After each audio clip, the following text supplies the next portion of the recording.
Ladies and gentlemen, welcome to the last of the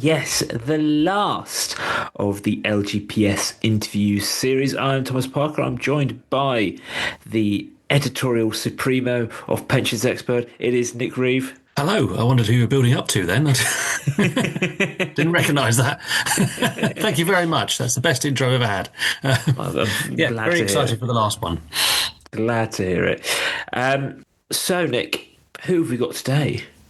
Well, I'm very glad you asked me to introduce him because it is another Nick, another pensions Nick. It's Nick Dixon from the Avon Pension Fund. Very excited. I should declare an interest at this point. I'm not a member of the Avon Pension Fund. I just live in the district formerly known as Avon. So I'm a bit of a fan of the general area. But it's also quite interesting, some of the talking points that you're going to hear in this interview. Yes, and as ever... as with all of our interviews, this took place at LAPSIF February last month and was hosted by the 50Faces podcast's host, Ethan Devitt. And Ethan started off by asking Nick about the recent aerospace investment consultation that the fund did, why the consultation was conducted and the outcomes of that consultation. So during 2024 and 25, we had a lot of petitions from our members who were deeply concerned about the war in Gaza in particular, Israel's response, and the indirect role of aerospace and defense companies in supplying Israel. So, in response to that, we thought this is a critical stakeholder issue, and therefore we conducted a survey of all our members. It was actually a subset with whom we had online contact details. And we undertook a survey to assess their views about whether we should invest in aerospace and defense. And we opened up the issue to bring out a set of trade-offs, including the importance of NATO defense, the concern about arms impacts on the environment, the fact that they kill innocent civilians, etc.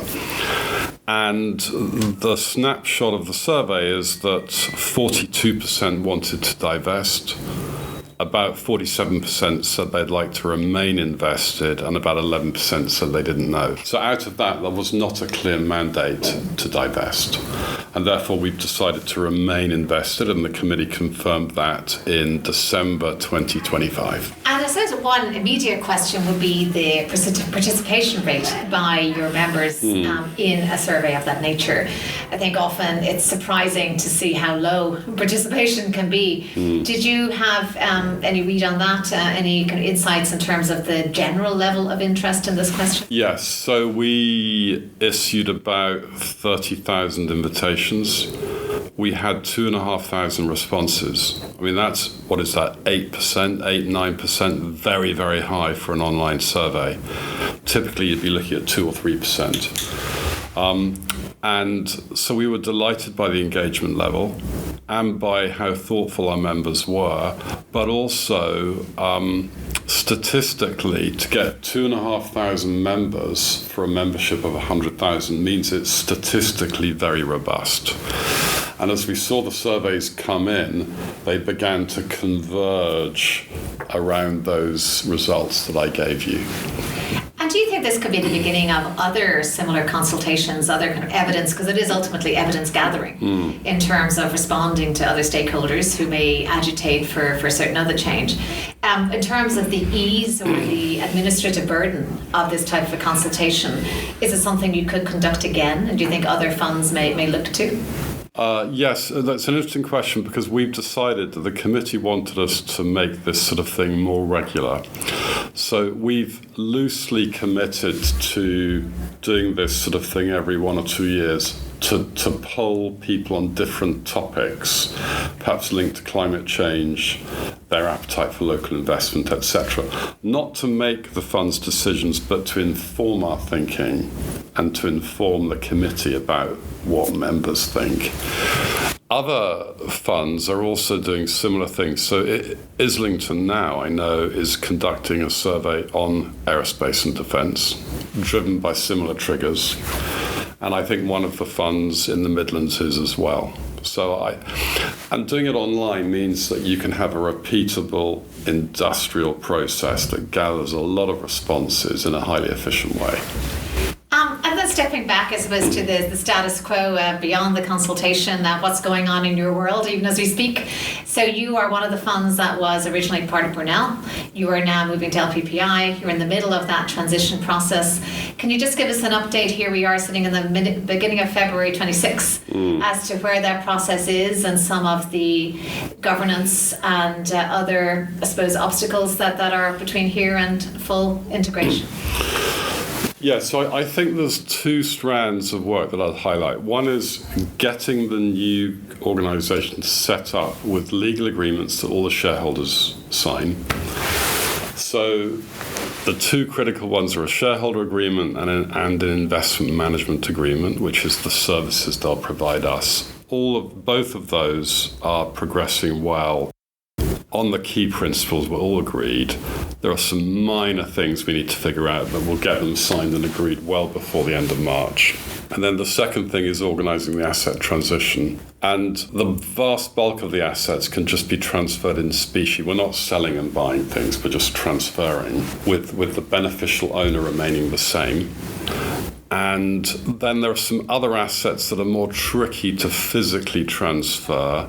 And with those, we're giving LPPI oversight and management responsibility, even if legally the assets remain with the local authority. And that, I think, sufficiently aligns with the spirit of Future Fit.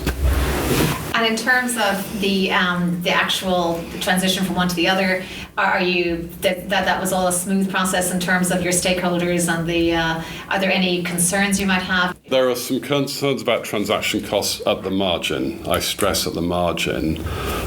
In asset classes where you probably do have to sell and then buy, that covers 1 or 2% of our total assets, so it's small. There'll be a period when we are a member of LPPI and shareholder, and we're still a shareholder of Brunel before it winds down over the following 9 months. That's kind of a technical thing, but from an investment point of view, by April the 1st, we will just be with LPPI. And then in terms of the clear delineation of advice and where the decision making occurs now to be mostly moving to the pool. And we started this conversation by speaking about your engaged investment team and how you've engaged with stakeholders around specific sectors. How do you see that evolving, given that, according to the government regulations, those kind of decisions will no longer be in your remit? Well, I think our role as a fund is to be really clear with the pool about what are our objectives, risk appetite, constraints, and we need to lay those out very clearly with some numbers, like what's our growth aspiration for assets versus the actuarial assumptions. And then the pool is going to come back and advise a strategic asset allocation that can meet those objectives. To your wider question around things like, well, what about local, what about aerospace and defence and responsible investment? I think those are things where we will express very clear preferences, and I think the pool LPPI will do its utmost to try and meet them. They may not bespoke their solution to every individual fund, but they may provide a blend of options that is perfectly good enough for us. And in terms of we've spoken about their plan to have an office in Bristol, for example, a little closer to you, to get closer to the, I suppose, the sense of what local means. How well advanced have you developed your local investment policy to date, and how do you see that as evolving? I think we've set it out very clearly. So we've got a plan to deploy 3% of our fund into local by the end of 2026. We've now raised that to a 5% aspiration by the end of 2027, and that would be 300 million out of 6 billion. And thus far, we want it focused on 3 discrete sectors. And that is housing, renewable infrastructure, and small business funding. And by local, we mean across the southwest region. And it relates a little bit to where we started this conversation around the aerospace consultation, because I also advise South Yorkshire, and there we have had some individual recipients, beneficiaries of the fund, concerned about pooling because of the loss of agency and the loss of their ability to influence perhaps what South Yorkshire it does with respect to, say, different sectors. Have you had that level of engagement with some of your underlying beneficiaries in terms of what pooling means and greater pooling means for their ability to have a voice?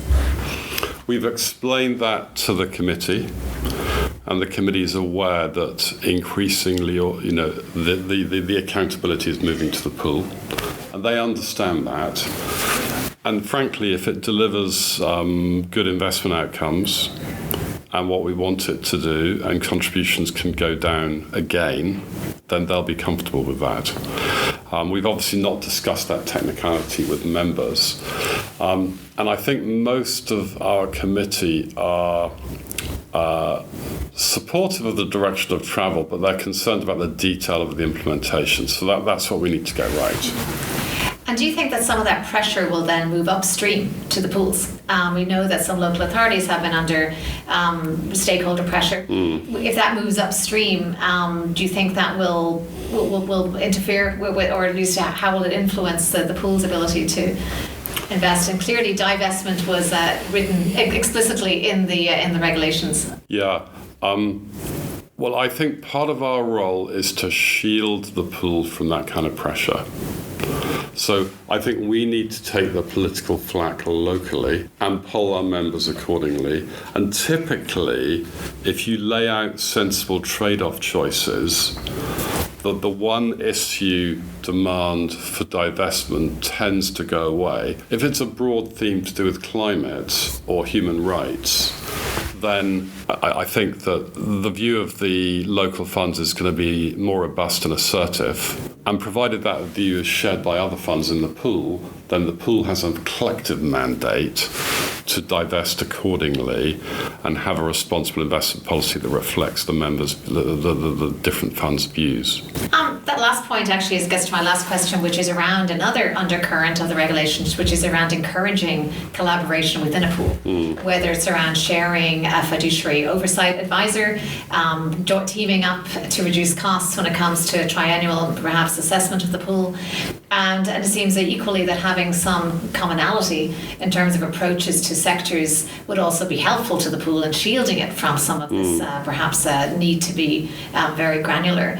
How have you undertaken collaboration already with some of your soon-to-be 8 sister funds in the new entity? Well, what we've agreed is we haven't agreed any concrete things yet because we're focused on those 2 things I mentioned earlier, the legal agreement and setup coupled with asset transition.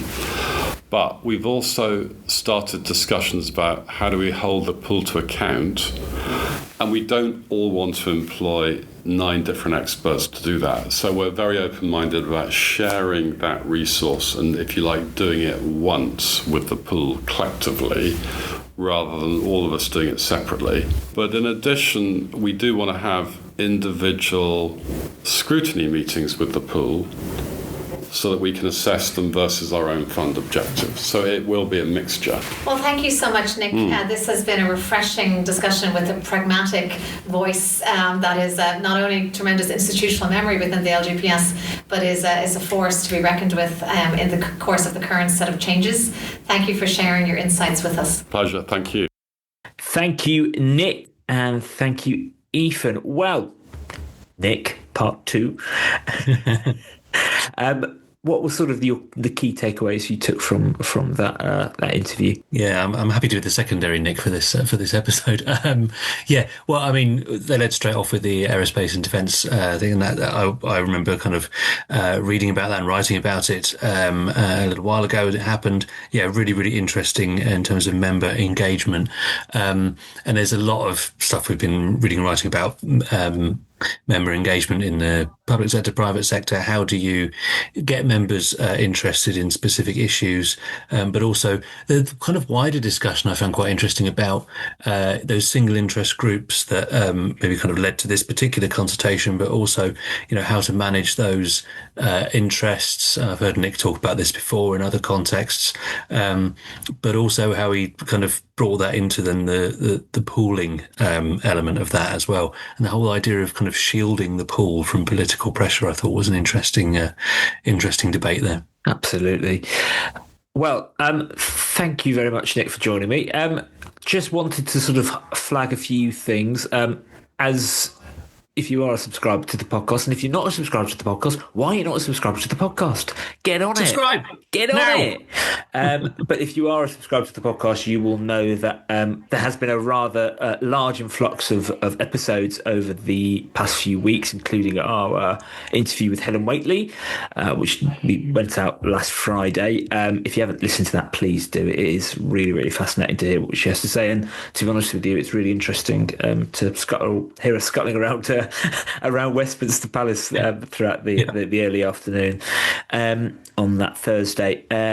So we're going to park the podcast. I know a podcast was due out next Monday. However, we're going to park that for now, and we're going to. So you won't be having a podcast in your feed next Monday, but you will be having one the following Monday. So we'll get back to our kind of regular schedule. But yeah, keep subscribed because there will always be a few specials popping out here or there. There's a few ideas and into prospects in the works. So please do keep an eye out for that. So much so that Nick isn't even aware of these irons in the fire. And I'm going the suspense is killing me. I'm going to tell him about it as soon as we get off this podcast. But yeah, there's a few ones that could be quite interesting. So watch this space. And excellent. No other better reason to subscribe to the Always a Pensions Angle podcast. I would also like to say, just finally, a big thank you to Ethan Devitt, who conducted all these interviews over what was a crazy busy couple of days for her. So thank you so much to her, and please do go and subscribe to the 50 Faces podcast. It's been going for a couple of years now, and yeah, there's some really, really interesting stuff. Really, really interesting people that she's had the chance to sit down with over the years. So please do go through that back catalogue. But yeah, thank you so much, Nick. Thanks, Tom, and we'll see you all next month. The Always a Pensions Angle LGPS interview special was hosted in collaboration with the 50 Faces podcast. Interview was conducted by Ethan Devitt, with the music being Drive Me Now by Mood Mode from Storybox.com.